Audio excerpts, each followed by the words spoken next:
ليه في خريجين GIS كتير بيعانوا ان هم طلعوا مش ده الكارير او ان هم يبداوا شغل او يبداوا مسار وظيفي يعني لما نقول بالعربي؟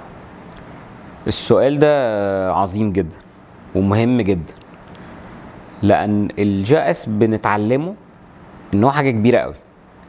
ودايما طريقه تدريب الجي اس في الجامعات او حتى في الكورسز اللي بتتاخد بتبقى ان احنا عندنا مشروع كبير، مشروع تخرج، يعني حتى اسمه يخض مشروع تخرج. فمنبقاش عارفين تفاصيل الشغلانه من جوه، ايه التاسكات الصغيره اللي جوه الشغلانه الكبيره اللي لما تخلص نقول احنا خلصنا.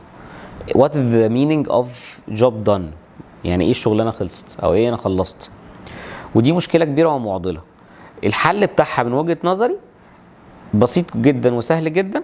المنصات الخاصه بالفريلانسنج، نشوف اي شغلانه نازله الراجل طالب حاجه معينه، دي شغلانه لو انت عرفت تعملها او انت عرفت تعمليها برافو عليك، كده انت بتعرف تشتغل. شوف بقى كام شغلانه موجوده، طلعوا 10 20 30 هنقول 100 شغلانه، انت بقى تعرف تنفذ كام واحده من ال100. فدي هتدي لك انت تقييم وثقه في نفسك، انا اقدر انفذ كام في المية من الشغلانات اللي موجوده. طلع بقى انت تنفذ 100%، ده انت 100 انت تنين عظيم جدا، نفتح شركه. عرفت تنفذ 10 كويس جدا، ممكن تشتغل.